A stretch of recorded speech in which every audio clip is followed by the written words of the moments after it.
Olá pessoal, tudo bem? Aqui estamos com a nossa segunda aula, né, para completar a revisão aí dos conteúdos de filosofia, para você estudar para a sua prova, tá ok? Então nós vamos rever aqui nesta aula o assunto que nós trabalhamos lá no capítulo 2. Tá? Vou retomar esse assunto, aqui temos os slides daquela aula, para você acompanhar aí com mais tranquilidade. Beleza? Acompanhe a nossa aula, estude também, né? Depois eu vou pedir que você reveja os exercícios para você aprofundar ainda mais o seu conhecimento. Mas com muita tranquilidade também, tá? Qualquer dúvida, é só mandar lá um recadinho, uma pergunta que a gente procura responder o mais rápido possível. Tranquilos? Vamos lá, então.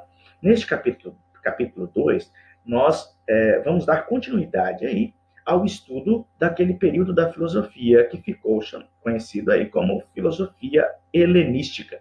Tranquilos? Vamos lá, então. Antes de nós abordarmos as ideias dos estoicos e os céticos, né, e a vida virtuosa, vamos retomar aquilo que eu falei na aula passada. Tranquilos? Qual era a principal preocupação dos filósofos do período helenístico? Refletir sobre a felicidade. Como o ser humano busca essa felicidade? Como que ele deve alcançar essa felicidade? Aí nós vimos assim, que na aula passada nós tínhamos um grupo chamado os epicuristas, né, que traziam um raciocínio a respeito de como alcançar essa felicidade, e os cínicos, com um dos principais pensadores aí, né, Diógenes, que trazia uma reflexão de que para ser feliz, o ser humano deveria procurar viver de modo simples, né? Abrir mão de tudo aquilo que é supérfluo, de tudo aquilo que pode torná-lo dependente das coisas materiais. Ou seja, nós não precisamos acumular nada, segundo Diógenes, para alcançar a felicidade. Tá? E esse processo de amadurecimento na busca da felicidade leva o ser humano, né, àquilo que os epicuristas vão chamar de satisfação dos prazeres, né, que para Epicuro o ser humano tem que satisfazer aqueles prazeres que são naturais e necessários apenas. Ou seja, satisfazer os prazeres com os prazeres naturais com coisas necessárias, nada em excesso, nada de supérfluo. Tá? Então, essas ideias principais que nós abordamos na aula anterior. Agora, para avançar na revisão aí dos nossos estudos a respeito dessa filosofia helenística, eu vou retomar o assunto que aborda as ideias dos estoicos e dos céticos. O que esses pensadores trazem a respeito ou de contribuição para a nossa reflexão filosófica a respeito da felicidade. Vamos passar aqui o slide. Deixa eu colocar a imagem um pouquinho mais para o lado. Vamos lá, então. As principais características do estoicismo. Tá? Os estoicos, né, fundados por Zenão de Sítio, tá, em Atenas. Essa escola tem uma razão para esse nome estoico. Tá? A palavra estoico vem do grego stoa, okay? Significa pórtico, okay? Espaço aberto, é como se fosse uma varanda, tá? Para ficar bem simples para a gente entender. Tá? Por que esse nome? Porque Zenão de Sítio não era considerado cidadão ateniense. E por não ser considerado cidadão ateniense, ele não tinha direito, os mesmos direitos que os outros cidadãos atenienses teriam. Por exemplo, possuir um imóvel. Então ele reunia, né, com os seus seguidores, com aqueles que partilhavam das mesmas ideias, nos pórticos da cidade de Atenas. Tudo bem? E por isso a palavra estoicismo, que é o mesmo que dizer estoico. Tranquilos? Esses pensadores partiam do princípio de que era necessário compreender a natureza, né? E para eles existia um logos, uma razão, uma inteligência absoluta, né? Algo divino que estaria presente e que seria responsável por tudo que existe. Se esse logos divino, essa razão, essa inteligência suprema existe, é necessário, então, considerar que tudo que existe obedece uma ordem divina. Ok? Então, tem essa razão, que ele vai chamar de logos, né, esse logos, essa razão ou inteligência suprema, que tem até um aspecto divino, que vai organizar tudo que existe, tudo que acontece. Tranquilos? Portanto, se existe um logos, uma razão divina, que organiza tudo que acontece, tudo que ocorre na natureza e no ser humano, é necessário também admitir que o ser humano tem um destino programado e pensado, predestinado, no caso, por uma razão, por esse logos divino, tá? Porque ele seria o princípio ordenador de tudo que existe no universo. E o ser humano, tá? Para viver feliz, segundo os estoicos, além de viver de modo simples, deveria evitar a sua perturbação interior. Os contratempos que acontecem, né, no dia a dia, ele deveria evitar ficar perturbado, preocupado com isso. Por quê? Porque tudo aquilo que acontece na nossa vida obedece essa ordem, esse logos, essa razão universal. Então, nada acontece por acaso, tudo tem uma razão, tá? O destino do ser humano já estaria, então, programado, pré-estabelecido por um logos, uma razão universal. Ok? Então, para o ser humano viver feliz, além de viver de modo simples, tá? Deveremos aceitar que o nosso destino, né, já foi traçado por uma razão, um logos universal. Então, tudo aquilo que acontece na nossa vida, seja de bom ou não tão bom assim, segundo os estoicos, não tem por que a gente ficar perturbado, preocupado. Por quê? Porque isso já estava programado por uma razão, um logos divino. Então, não adianta o ser humano lutar contra as coisas que acontecem no dia a dia dele, na sua vida, seja coisa boa, seja coisa não tão boa.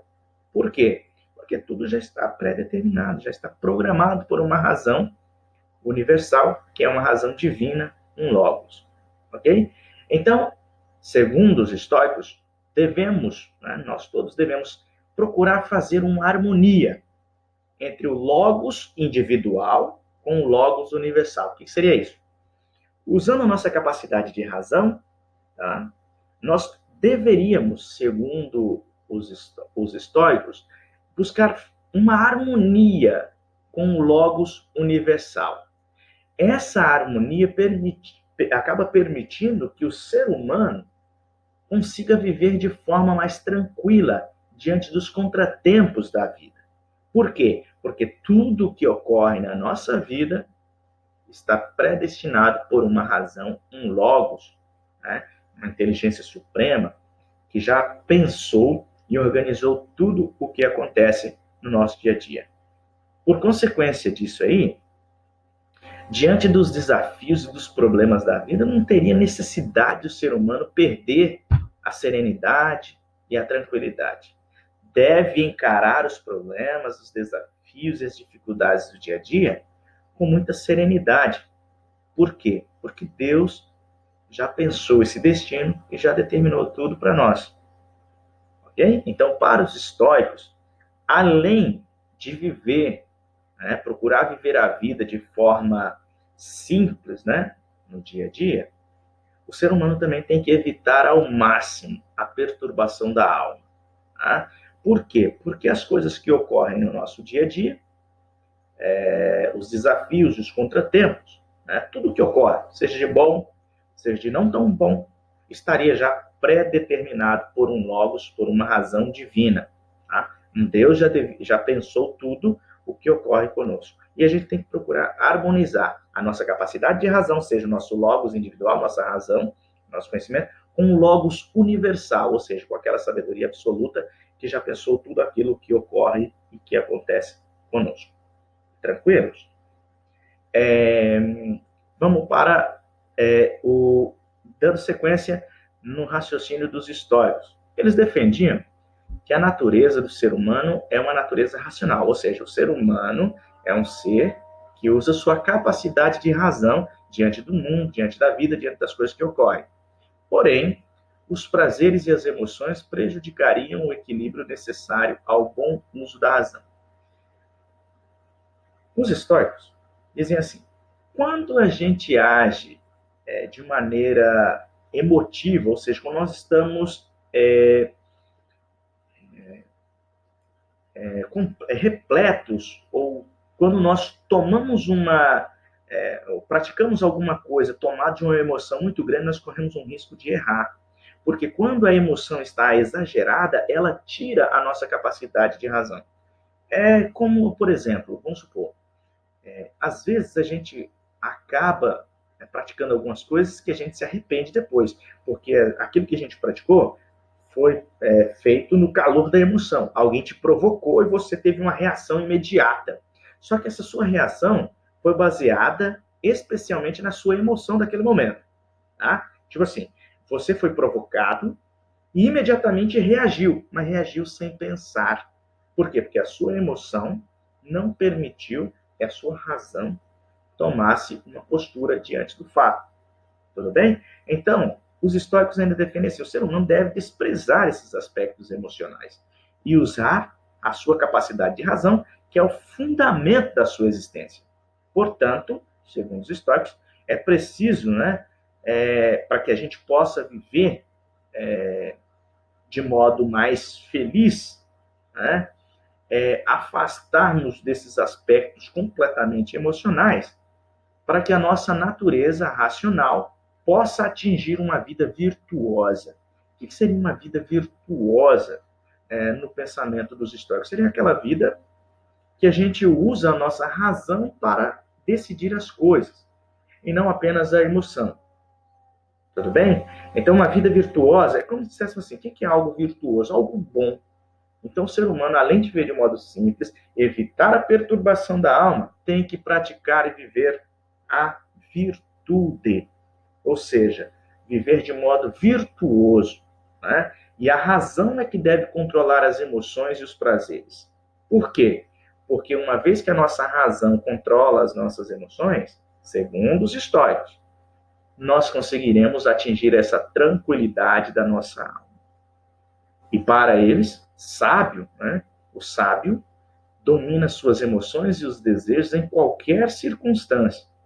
A felicidade e o bem-estar são um estado interno e dependem do equilíbrio fornecido pela razão. Ou seja, a nossa razão é aquela ferramenta que vai controlar as nossas emoções e garantir um equilíbrio interior para que a gente possa alcançar a verdadeira felicidade, tendo uma tranquilidade da alma. Tudo bem? Vamos para frente aqui, para concluir a nossa reflexão filosófica.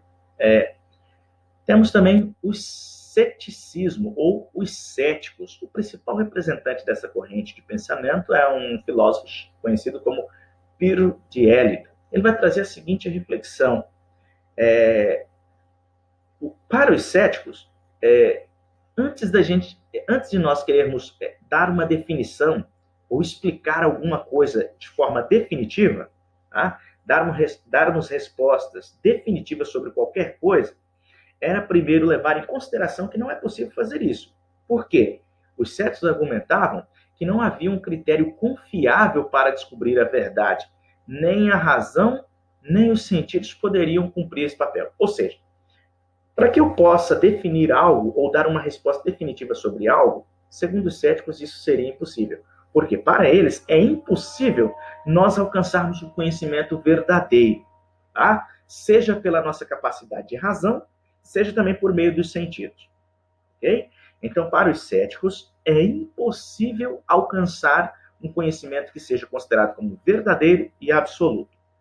Acreditavam também não ser possível chegar a conclusões certas e inquestionáveis sobre o ser humano, sobre a natureza. Então, quando eu falo o ser humano é isso, é aquilo, para os céticos, isso não pode ser dito. Por quê? Porque todo o nosso conhecimento a respeito do ser humano ou da natureza é muito limitado e incerto, e está sujeito a qualquer tipo de questionamento.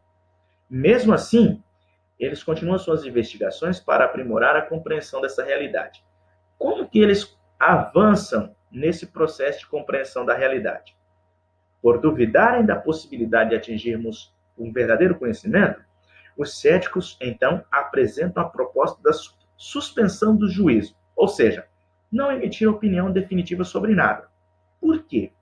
Porque para os céticos, se eu não posso conhecer verdadeiramente, ou seja, conhecer as coisas, o mundo à minha volta, de forma absoluta, ou seja, se eu não posso alcançar um conhecimento a respeito da verdade de todas as coisas, naturalmente eu não posso fazer nenhum juízo.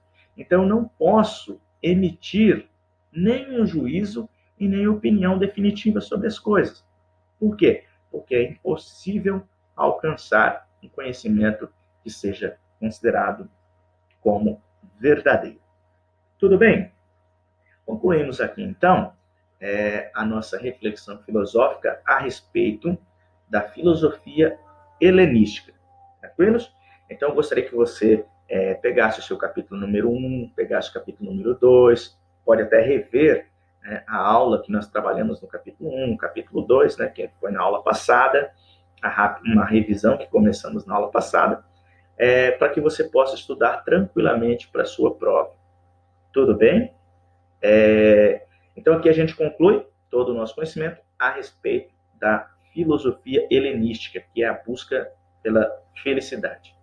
Tranquilos? Qualquer dúvida, é só mandar um recadinho lá, faça a pergunta que a gente vai procurar responder o mais rápido possível. Tudo bem? Estudem para a prova com tranquilidade, não precisa ficar ansioso para fazer a prova, tá ok? Será exigido de você apenas aquilo que a gente trabalhou no capítulo 1 e no capítulo número 2. Gostaria que você fizesse também, refizesse, né, ou sei lá, fizesse uma revisão lá nos exercícios também, refaçam os exercícios do capítulo 1, capítulo 2, que nós também já até corrigimos em aulas anteriores aqui. Tá bom? Um forte abraço, bons estudos e até a próxima.